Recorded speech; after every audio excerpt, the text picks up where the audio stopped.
Class 10 के हमारे MP board के सभी विद्यार्थियों, लीजिए यहाँ पर हिंदी का अपन सेट एप आपके लिए सोल्व करा रहे हैं। इससे पहले मैंने आपको set A B C D E तक सॉल्यूशन करा दिया है।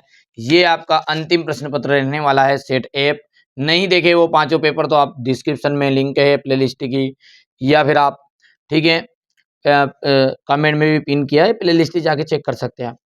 चलिए पहला क्या कह रहा है हमारा यहाँ पर, करुण रस का जो स्थायी भाव होता है वो क्या होता है। देखिए करुण रस का स्थायी भाव होता है शोक। ध्यान रखना बेटा ना, ये तो क्या होली खेली नहीं खेली तुमने, ये बताओ पहले तो। ये भैया देख लो हमारे तो ऐसी हुई, साबुन वाबुन सब लगा ली नहीं निकले। तो करुण रस का स्थायी भाव क्या बेटा, शोक है। श्रृंगार रस का रति है। भय किसका है, भयानक रस का है। और रौद्र रस का है क्रोध। ये यानी यहाँ दो तो रस है और नीचे के दो स्थायी भाव है। ये नेताजी का जो चश्मा है, कहानी का जो मूल भाव है वो क्या है, देशभक्ति की भावना।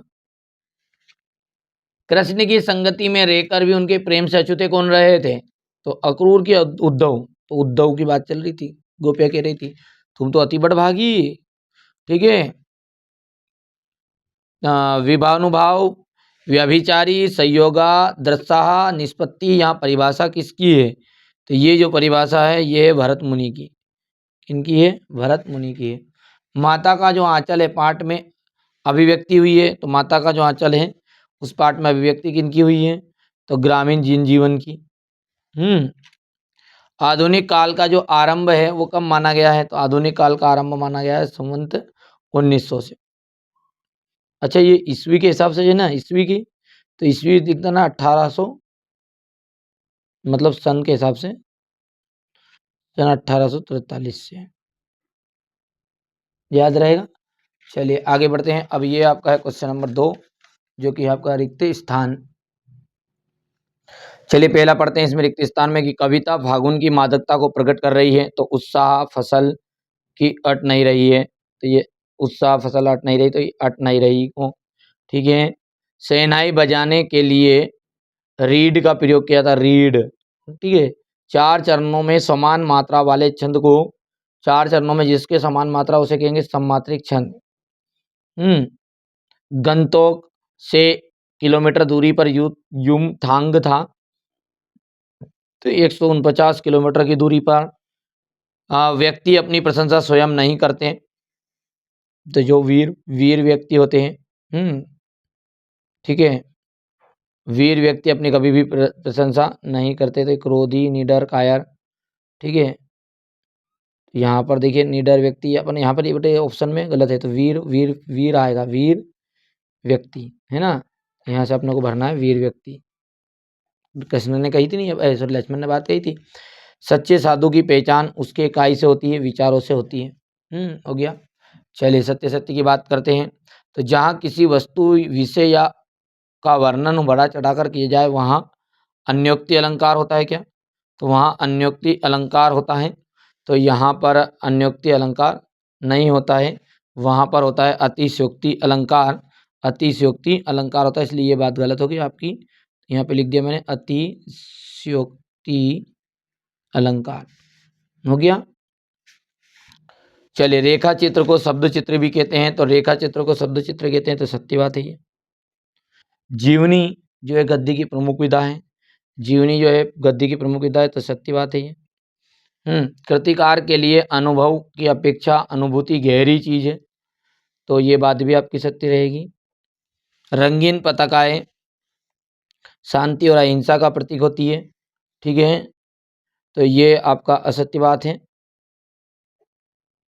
श्वेत पताकाएं होती, श्वेत पत्रिकाएं।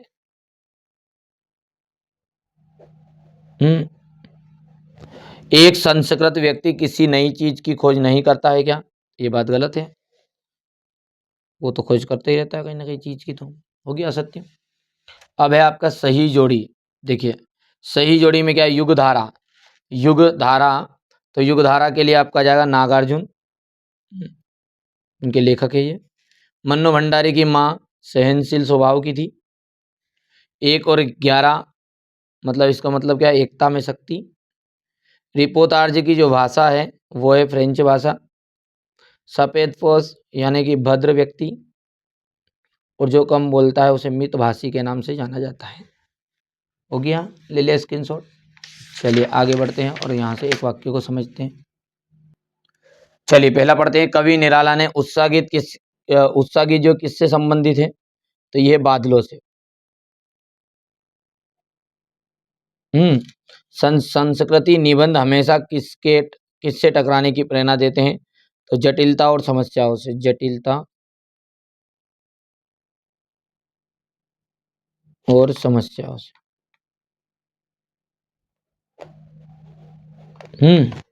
जयशंकर प्रसाद की आत्मकथ्य कविता किस पत्रिका में प्रकाशित हुई? तो जयशंकर जो प्रसाद है उसकी आत्मकथ्य कविता हंस पत्रिका में संपादित हुई। जितेन नारगे ने खेदुम में किसका निवास बताया है? तो जितेन नारगे ने खेदुम में देवताओं का निवास बताया है। आधुनिक कबीर किसे कहा गया है? तो आधुनिक कबीर किया गया है नागार्जुन को। हैं आम के आम गुटलियों के दाम लोकोक्ति का क्या अर्थ है? तो दोहरा लाभ। हो गया। चलिए इसके बाद में यहाँ से क्वेश्चन नंबर 6 से तो मैं आपको एक साथ सॉल्यूशन दे देता हूँ। देखिए क्वेश्चन नंबर जो 6 है ये क्या है कि आधुनिक काल को कितने युगों में विभाजित किया गया है, उसकी समय सीमा लिखनी है आपको। तो आधुनिक काल को निम्नलिखित युगों में विभाजित किया गया है।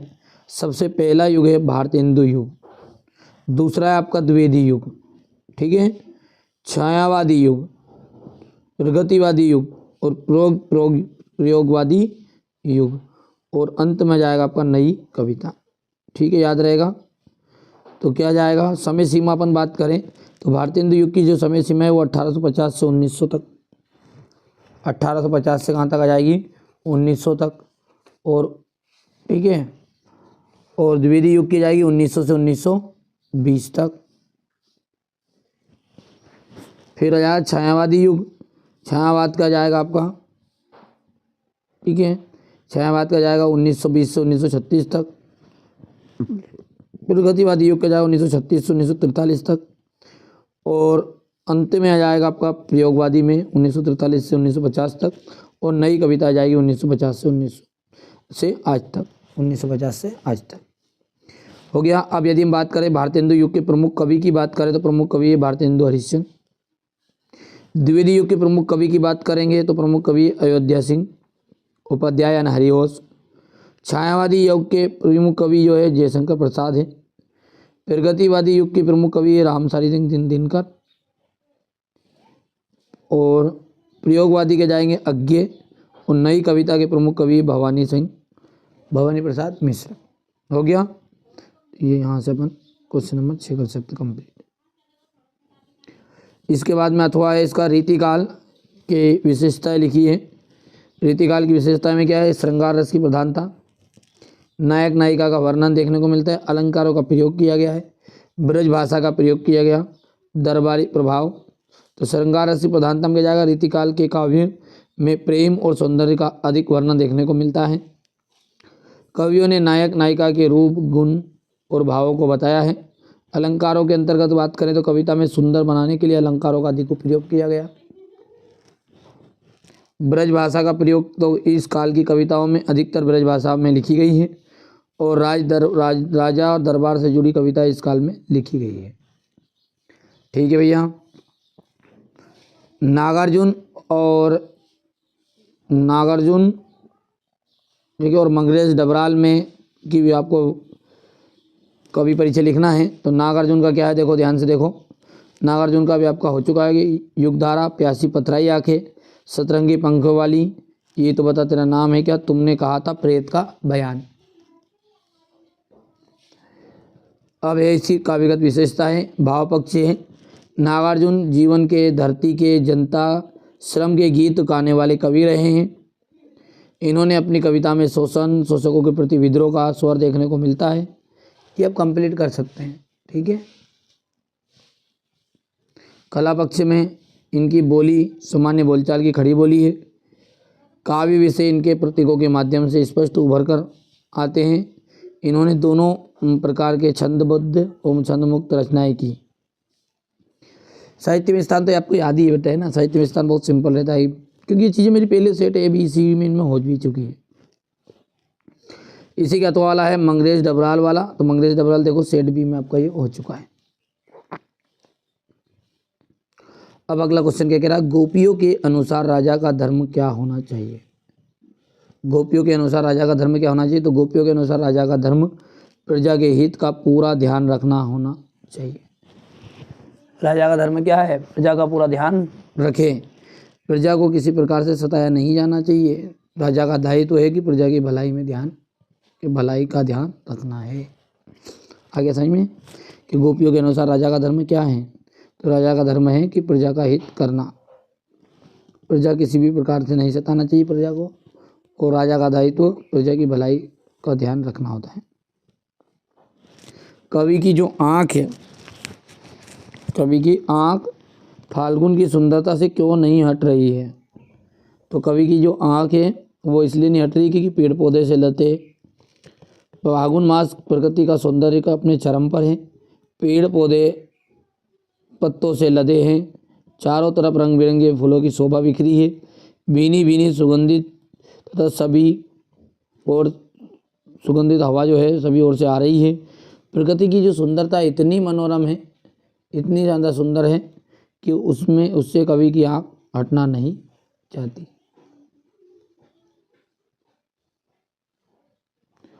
उद्धव ने के व्यवहार की तुलना किन किन रूपों से की गई है। तो गोपियों ने उद्धव के व्यवहार की तुलना कमल के पत्तों से की, तेल की गागर से की है। जैसे कि कमल के पत्ते पानी तथा तेल की गागर तेल में डूबे रहते हैं, किंतु उन पर पानी की बूंद भी नहीं टिक पाती, वैसे उद्धव कृष्ण के पास तो रहे, लेकिन उनके प्रेम से वो अछूते रह गए, है ना। अगला क्वेश्चन क्या कह रहा है उसको देखो ध्यान से भैया। संगतकार, रुक जाओ एक मिनट। हाँ, संगतकार किन किन रूपों में मुख्य गायक गायिकाओं की मदद करते हैं। तो संगतकार जो है वो निम्नलिखित रूपों से या कई रूपों में गायक गायिकाओं की मदद करते हैं। अब कैसे मदद करते हैं वो देखो। देखिए, मुख्य गायक गायिका की जो आवाज़ है अपनी ध्वनि में मिलाकर अपनी आवाज़, उनकी आवाज़ को सबल बनाते हैं। मुख्य गायक गायिका की आवाज़ में अपनी ध्वनि को मिलाते हैं और उनकी आवाज़ को सबल बनाते हैं।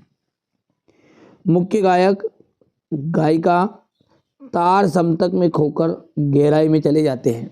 जो मुख्य गायक मेन कलाकार है नहीं, अलाप लगा लेता पता चला ध्यान नहीं रह है, बिगड़ रहा है, तो उस समय संगीतकार ही क्या करता है, उसे टेक पकड़कर मुख्य गायक को वापस स्वर, मूल स्वर में लाता है। आया समझ में कि गायक गायिका की आवाज़ में अपनी ध्वनि मिलाकर उसकी आवाज़ को सबल बनाते हैं, उसकी आवाज़ को ताकतवर बनाते हैं। जब मुख्य गायक तार सप्तक में खो जाता है तो स्थायी टेक को पकड़कर ही संगीतकार, संगीतकार किन्हें कहते हैं, जो साइड में बैठे थे, जैसे कई का गीत गा रहे हैं अपन और गीत गा रहे हैं तो वो जो साइड में झेलने वाले हैं, नहीं झेले, जो भजन को झेलते हैं, बस वही संगीतकार हैं। और मुख्य गायक कौन है, जो मेन आदमी माइक पकड़ के बैठ जाएगा। हाँ, अपना गाँव पंकज ही हर सुंदरकांड में बैठ जाता तो माइक लेके मामो मामो करे करो, मामो आओ कहीं करे, मम्मो है क्या भाई, पूरा तो माइक लेके बैठो पहले। तो मुख्य गायक गायिका तार सप्तक में खो जाते हैं और गहराई में चले जाते हैं, तो संगीतकारी स्थायी टेक पकड़कर मुख्य गायक को मूल स्वर में लाते हैं। ऊंचे स्वर में गाने पर मुख्य गायक गायिका की आवाज़ जब बैठती है या टूटती रहती है तो उसको सहारा देकर संगीतकार ही संभालते हैं। जब ज़्यादा देर तक ऊंचा गाना गाएगा तो आवाज़ बैठेगी, आवाज़ बैठेगी तो उस समय कौन सपोर्ट करेगा उसे, संगीतकार। संगीतकार मुख्य गायक गायिकाओं को हिम्मत देते हैं, अनुभव कराते हैं कि गाया हुआ राग फिर से गाया जा सकता है। ठीक है, महाकाव्य की विशेषता हर एक बच्चा जानता है। इसमें संपूर्ण जीवन का चित्रण होता है, इसमें पात्रों की संख्या अधिक होती है, इसका आकार बड़ा होता है। महाकाव्य में नायक का महान होना आवश्यक है। और उदाहरण है कि रामचरितमानस, साकेत।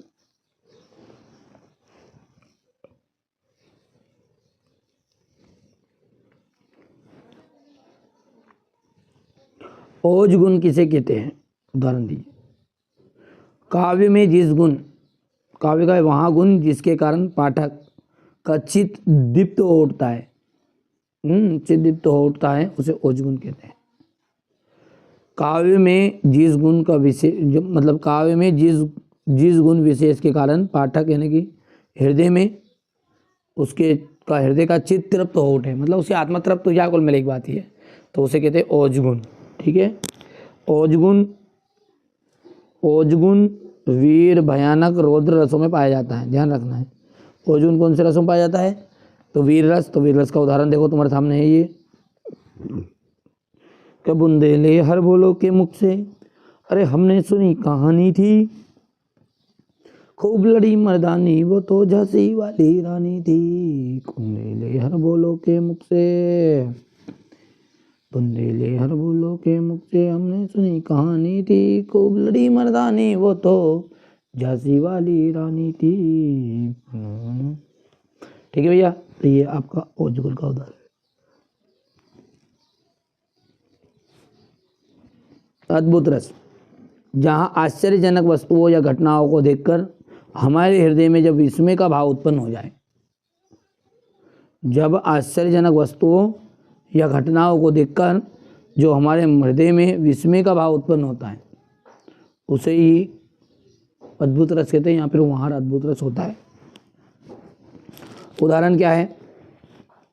कबिनवानी बनू बिनु पद चले सुने बिनु काना, कर बिनु कर्म करे रे विधि नाना। समझ में आया?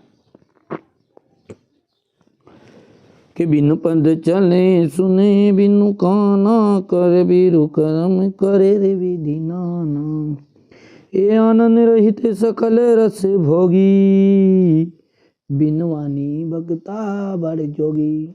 यहाँ पर कौन सा रस है? अद्भुत रस है। अच्छा, दूसरा उदाहरण बहुत सिंपल है कि सारी बीच नारी है कि नारी बीच सारी है। सुन रहे हो? का नारी बीच सॉरी कि सारी बीच नारी है कि नारी बीच सारी है, सारी बीच नारी है कि नारी बीच सारी है, कि सारी है कि नारी है कि नारी है कि सारी है, सारी बीच नारी है कि नारी बीच सारी है, सारी बीच नारी है कि नारी बीच सारी है, कि सारी है कि नारी है कि नारी है कि सारी है, नारी बीच। ठीक है, सारी बीच नारी है तो नारी बीच सारी है। समझ में नहीं आया कि साड़ी की बात कर रहा है कि नारी की बात कर रहा है? ठीक, तो यहाँ पर कौन सा आश्चर्य हो रहा है? तो यहाँ पर होगा अद्भुत रस।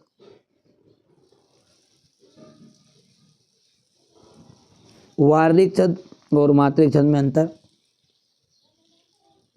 वार्णिक छंद और मात्रिक छंद में अंतर।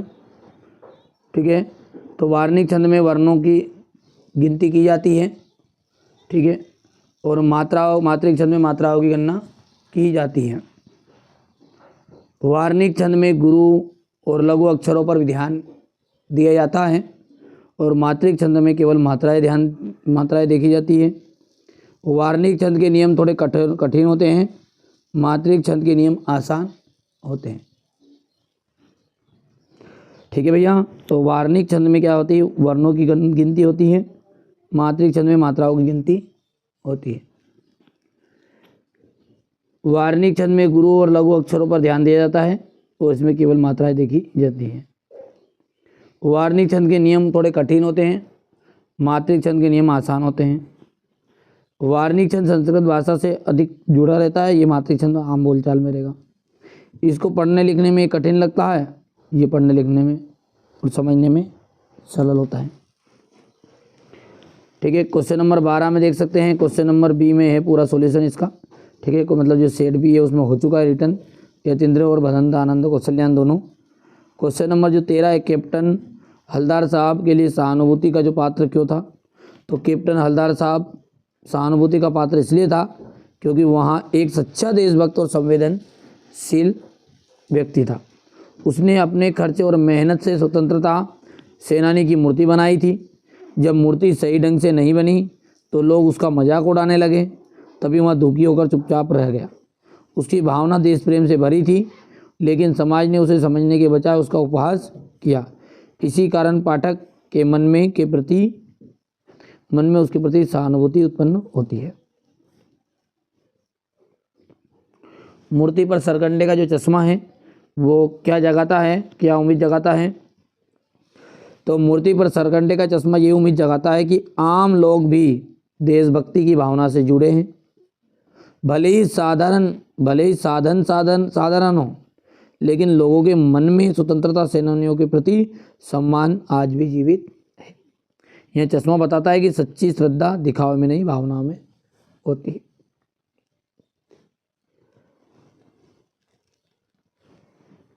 ठीक है। क्वेश्चन नंबर 14 का तो है, पान वाले पर एक रेखा चित्र बनाओ। कहानी और उपन्यास में अंतर सब जानते हैं। कहानी और उपन्यास में ये भी पढ़ लिया आपने कि इसका आकार छोटा होता है, इसका आकार बड़ा होता है, इसमें पात्रों की संख्या कम होती है, इसमें पात्र। कहानी में किसी एक घटना का वर्णन होता है, उपन्यास में पूरे जीवन का चित्रण होता है। कहानी लगभग आधे घंटे में पढ़ लेते हैं, दीर्घकाल में पढ़ जाते हैं। कहानी कम समय में अधिक प्रभाव डालेगी, अधिक समय में कम प्रभाव डालेगा। कहानी गद्य की एक विधा है, उपन्यास एक उपविधा है। तो यहाँ से आप कहानी और उपन्यास में अंतर भी कर सकते हैं। 2 नंबर का आएगा।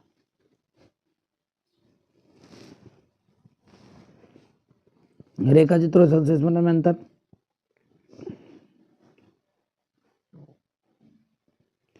मुहावरे और लोकोक्ति में अंतर स्पष्ट कीजिए।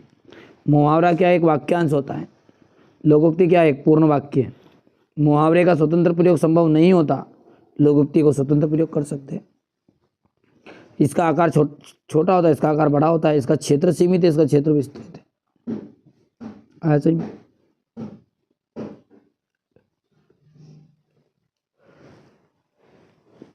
हिंदी साहित्य में गद्य के विकास काल का विभाजन लिखिए। तो यहाँ पर देख सकते हैं, भारतीय हिंदू युग, पूर्व भारतीय हिंदू युग, भारतीय हिंदू द्वितीय युग, छायावादी युग, छायोत्तर युग, स्वतंत्रता उत्तर युग।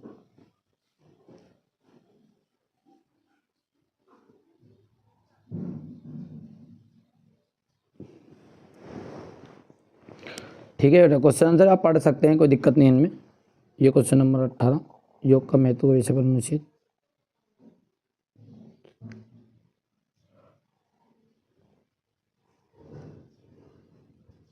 क्वेश्चन नंबर 19, वहाँ ग्रस्त थे लेकिन उनकी सब चीज़ साहब की थी। ठीक है। कुछ भी पैदा होता सिर पर लाद कर पहले उसे साहब के दरबार में ले जाते थे। उनके घर में से 4 कोस दूर था कबीरपंथी का एक मठ से मतलब है, वहाँ दरबार में भेंट रूप रख दिया जाता। जाकर प्रसाद रूप जो उन्हें मिलता उसे घर लाते, उसी से गुजर कर चलाते।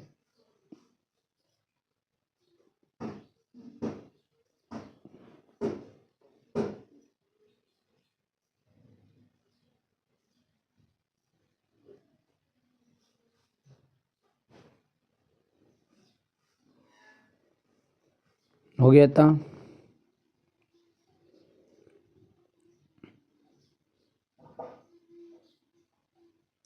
इसके बाद में क्वेश्चन नंबर 20 देखो कि हारी है राजनीति पर्याय आएगा ये इस साल बिल्कुल।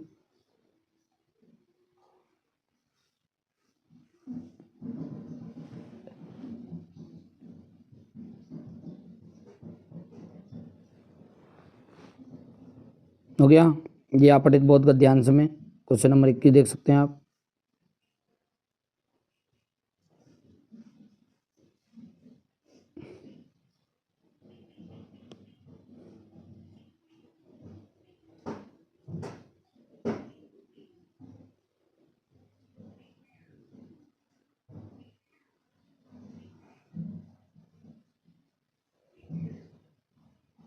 अगला देखिए क्वेश्चन नंबर 22।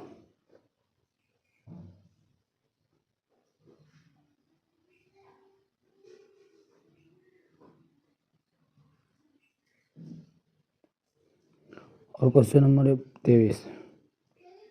देखिए मैंने इस तरह आपको सेट ऐप यहाँ पर प्रोवाइड करा दिया है ये। ठीक है, पहली बार आप चैनल पे सब्सक्राइब करना, क्योंकि set A B C D E ये सारी चीज़ें मैंने पहले ही आपको प्रोवाइड करा दी है। तो पहली बार चैनल पे तो वास्तव में आप सब्सक्राइब करके रखिएगा, क्योंकि ऐसा नहीं है कि 10th क्लास आपका ये अंतिम पेपर था तो नहीं यार अब काम ही नहीं पड़ेगा। ठीक है, तो ऐसा है कि आपके साथ हम जुड़े हुए हैं, और व्हाट्सएप पर जरूर अपना एडमिट कार्ड जरूर भेज दीजिएगा, नहीं भेजा है तो।